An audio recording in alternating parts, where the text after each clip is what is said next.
आज हम आपको दिखाने वाले हैं एक ऐसे रहस्यमय और जो काल के गाल में समा चुके इतिहास के बारे में जो कीर्ति शेष है, और वह आज हम दिखाएंगे। कौन थे मर्जाद धनी, क्या है मर्जाद धनी के इतिहास, और जो यहाँ पर आप गढ़ी देख रहे हो यह क्यों वीरान हुई, क्या यह श्राप था या था कोई षड्यंत्र, इन सब के बारे में आज हम आपको बताएंगे पूरा इतिहास और यहाँ की जानकारी, और भी इस मंदिर के विषय में और मंदिर के अलावा और यहाँ पर जो पंडित थे वहाँ के इतिहास को ले के अलावा हम इस किला के अनेकों रहस्यों से पर्दा उठाते हुए आप सबको बताएंगे। तो लगातार बने रहिए हमारे चैनल पर जय जय बुंदेलखंड पर, और लगातार देखिए यहाँ की विशेष पेशकश और यहाँ की जो धरोहरें हैं उनको समझने के लिए। तो चलिए चलते हैं। यहाँ के राजा दीवान देशपत, क्या इनका रोल था देश के स्वतंत्रता संग्राम में, वह भी हम आपको बताएंगे। तो चलिए चलते हैं दीवान देशपत की गढ़ी की ओर।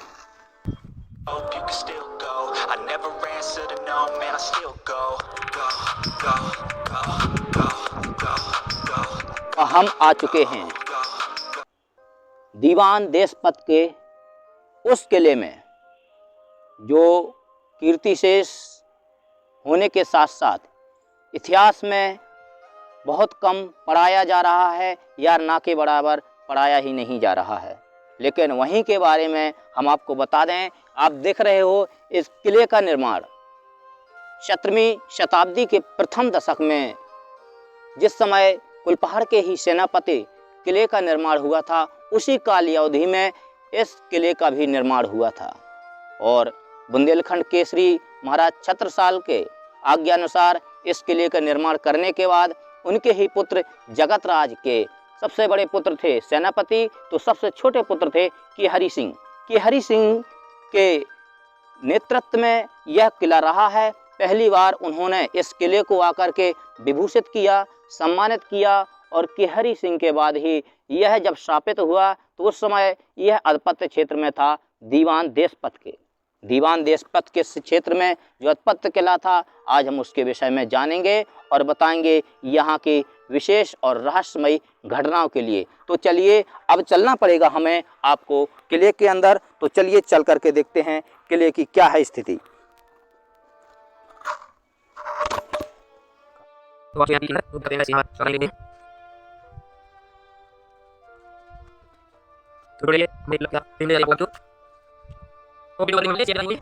दीवान केहरी सिंह द्वारा विभूषित ये किला, फिर इसके बाद यहाँ पर जो अभिशप्त के समय पर यह दीवान देशपत जू के द्वारा यह किला था। और इस किले में जिस समय अभिशाप मिला, वह क्यों अभिशाप मिला, यह कहानी है 18वीं सदी के चौथे दशक की।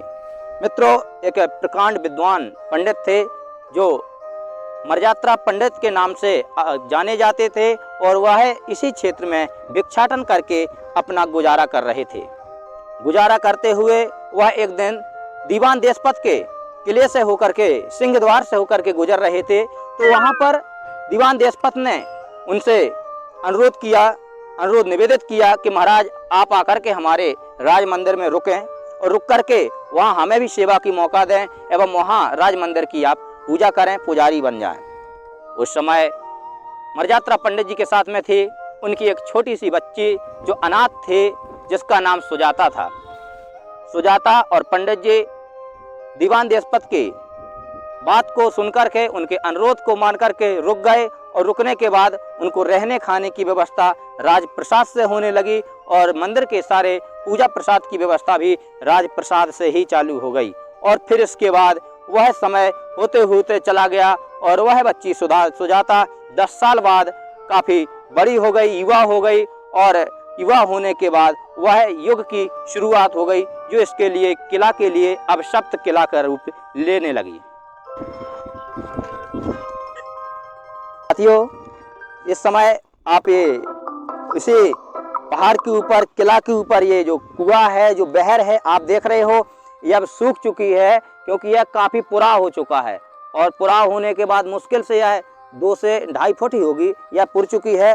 और आपको बता दें कि यह लगातार उसी एक सदी है, एक उसी अभिशप्त सदी का ही एक प्रतिखंड हम आपको दिखा रहे हैं, जिसमें उन्होंने, अब हम बताते चलें आपको, वह बिटिया जो जवान हो गई थी तो एक दिन उनके महल से जो प्रसाद लाने वाले व्यक्ति थे वह प्रसाद लाने में किसी कारणवश थोड़ा लेट हो गए।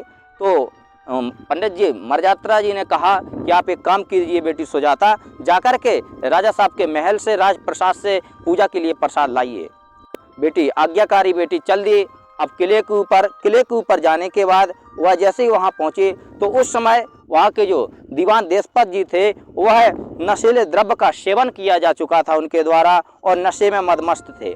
उन्होंने जैसे ही सुजाता को देखा तो उनके जो चरित्र के नीचे के निम्नगामी हो गया उनका चरित्र। इसके बाद उन्होंने सोचा कि हम किस तरह से वासना से उन्मत्त हुए।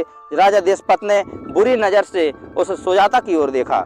इसके बाद वह कह तो कुछ नहीं सके। सुजाता प्रसाद लेकर के वापस अपने पिताजी को देने आ गई, लेकिन उसी समय में उनके कामासक्त मन में, देशपत के कामासक्त मन में यह एक कुटिल चाल चली, जिस कुटिल के बारे में उसका एक गवाह हम आपको और भी दिखा रहे हैं। आप देख रहे हो सामने जो गुंबद दिखाई दे रहा है, यह जो गुंबद है तो मित्रों ये भी ऐसे गुंबद और भी बने हुए थे, लेकिन धीरे धीरे शनई शनई ये किला, यह इबारत गिरती गिरती गिरती गिरती जमीन दोज हो गई, धराशायी हो गई, क्योंकि उन्होंने जो कुटिल चाल चली थी। उन्होंने एक पत्र लिखा और अर्जेंट रात के समय पर उन्होंने दीवान देशपत जी ने कहा कि काम कीजिए पंडित जी, आप जाइए चरखारी। और चरखारी में चैत मास का महीना था, उन्होंने कहा, और चांदनी रात, तो उन्होंने कहा कि आप जाइए और जाकर के यह हमारा पत्र बहुत ही अति आवश्यक पत्र है, यह जाकर के चरखारी के नरेश को देने के लिए चले जाइए। तो सीधे साधे भोले भाले इस षड्यंत्र से अनभिज्ञ बिल्कुल पंडित मरजात्रा जी चल दिए। तो इसके बाद जब पंडित जी वह निमंत्रण देने गए, इसके बाद यहाँ के दीवान देशपत ने अपनी कुटनी, अपनी दासी को कहा कि जाइए और इसके बाद आप सुजाता को बुला लाइए। बेचारी भोली भाली सुजाता को लेने के लिए वह कुटनी गई, लेकर के महलों में आई। वह वासनासक्त, कामासक्त दीवान देशपत ने उनकी मर्यादा के साथ उल्लंघन किया, उनके साथ खेल किया। इसके बाद कुछ समय बाद जब सुबह का पहर था, तीसरे पहर में वह पंडित जी लौट कर के आए। उन्होंने आकर के जैसे ही अपने आवास के निकट, शंकर जी के मंदिर के निकट, हम वो स्थान भी आगे आपको दिखाएंगे, शंकर जी के मंदिर के निकट उन्होंने जैसे ही देखा कि कुंडी खुली है, खुली कुंडी को देख करके उनके दिमाग में प्रश्न कौंधा, बेटी सुजाता कहाँ गई। लेकिन थोड़ी देर में देखते हैं कि उत्तर की दिशा से सुजाता अपनी ऐसी स्थिति से चली आ रही जिसकी दुर्दांत कथा, दुर्दांत व्यथा स्वयं उसको देख करके पता चल जाता था। लेकिन जैसे ही पंडित जी ने देखा, मरजात्रा जी ने देखा, तो वह देख करके इतने व्यथित हो गए, इतने चकित हो गए कि ये क्या विश्वासघात हुआ। मैंने विश्वास किया था, विश्वास करके कितने सालों से यहाँ के मंदिर में, राज मंदिर में सेवा की और मुझे सेवा का ये परिणाम दिया, और उसी की सेवा का परिणाम आप ये देख रहे हो कि वह इतने चकित हुए, इतने गुस्से में हुए। उसी समय उन्होंने अपनी तलवार खींच ली और तलवार खींच करके अपने अंगों को काटने लगे। तो साथियों, वह अंगों को काटने वाली वीडियो भी हम आपको दिखाएंगे, वह दृश्य भी आपको दिखाएंगे, उनके नाम से वो किस तरह अंगों को काट रहे हैं, वह सब मंदिर में एक स्थापित करवा दिया था। वह अंगों को काटने लगे, हम आपको बताते हैं। तो बेटी सुजाता ने जैसे ही देखा तो चीखने लगी, पिताजी बचाओ, कोई बचाओ। और वहां बचाने वाला कोई नहीं। आवाज सुन करके दीवान देशपत रात के सनसनी आवाज में पहुंचते हुए तुरंत देखा तो जाकर के पांव में गिर पड़े। बोले, महाराज गलती हो गई हमसे, आप ये क्या कर रहे हो। उन्होंने कहा, कुछ नहीं, बस अपने अंगों को काट के अग्नि में हवन करते रहे। और उन्होंने श्राप दे दिया कि दीवान, तूने मेरे जिंदा रहते रहते मेरे से विश्वासघात किया, जा, तेरे भी जिंदा रहते रहते तेरे साथ भी विश्वासघात पे विश्वासघात होगा। और तेरे जिंदा रहते रहते जिस किले का, जिस गढ़ी का तुझे गुमान है, शान का गुमान है, तेरा यह गुमान खत्म हो जाएगा, वीरान हो जाएगी तेरी ये गढ़ी। इतना कह करके वह अपने प्राणांतों की ओर जाने लगे। तभी दीवान देशपत उनके चरणों में गिरे। बोले, महाराज कुछ तो हमें बताइए, आप शांत हो जाइए, हमें आपका श्राप स्वीकार है। तब पंडित मरजात्रा जी ने कहा कि देखिए राजन, जो तुमने करना था वह तुमने बहुत बड़ी मर्यादा का उल्लंघन कर दिया है। लेकिन जाइए, मैं तुम्हें इतना कह के जाता हूँ कि हल्दी के लगे हुए हाथा आप अपने किले के मुख्य द्वार पर लगवा देना और उसी के नीचे से आना जाना, जिससे तुम्हारी यश और कीर्ति तो बनी रहेगी, लेकिन हाँ इतना ज़रूर है कि तुम्हारे जीते जी तुम्हारे गढ़ी, तुम्हारा किला वीरान हो जाएगा। और आप देख रहे हो यहाँ से जो एक गुफा दिख रही है, ये जो गुफा अभी हम चलेंगे उस और इसके बाद जैसे ही तात्या टोपे को ज्ञात हुआ कि जो अंग्रेज़ों से क्रांति हो रही है, जो अंग्रेज़ों से युद्ध छिड़ा हुआ है, उस युद्ध में जो चरखारी नरेश है वह अंग्रेज़ों से ही साठगांठ किए बैठे हैं। तो राजा रतन सिंह के विरोध में तात्या टोपे ने 1857 की क्रांति में झांसी जाने से पहले तोपों का मुख मोड़ दिया चरखारी की ओर। और तात्या टोपे के साथ साथ क्रांति की ज्वाला भड़की हुई थी। देश की आज़ादी, भारत माँ को अपनी जकड़ी हुई बेड़ियाँ तोड़ने के लिए, उनका किसी भी तरह से अंग्रेज़ों को भगाने के लिए, साथ देने के लिए तत्पर खड़े थे सुगरा के राजा दीवान राव महिपक्ष जी और इस किले के दीवान देशपत जी। और इनके ही साथ में मिलकर के इन सब ने एक योजना बनाई। योजना के तहत अंग्रेज़ों पर आक्रमण करने के लिए अपने घेरे अर्जुन नदी, जो बाद में अभी अर्जुन बांध के नाम से, कभी हम आपको वहां दिखाएंगे, अर्जुन नदी के किनारे पर अपने शिविर लगा दिए और अगले दिन चढ़ाई कर दी चरखारी में। लेकिन चरखारी नरेश रतन सिंह ने अंग्रेज़ों को पिछले के रास्ते से निकाल दिया और जब इस विषय पर पता हुआ तो और भी वह रक्त रंजित इतिहास का रूप लेने लगा, रक्त रंजित युद्ध का रूप लेने लगा। तभी वहाँ पर सुगरा के राजा ने संधि करवाई। संधि करवाने के बाद, संधि हो जाने के बाद यहाँ पर इन दोनों राजाओं को बागी घोषित कर दिया गया अंग्रेज़ों के द्वारा और दीवान देशपत चले गए तात्या टोपे के साथ। लौट कर के आए दीवान देशपत, तो उन्होंने यह आकर के देखा कि हमारे जो किला है वह वीरान हो चुका है। आप देख रहे हो जो ये वीरान हो चुका किला, पूरी तरह से ज़मीन दोज हो रहा की स्थिति में आने वाली स्थिति कुछ कुछ बनने लगी थी, क्योंकि उस समय वह अज्ञातवास में बिता करके आए थे 4 वर्ष।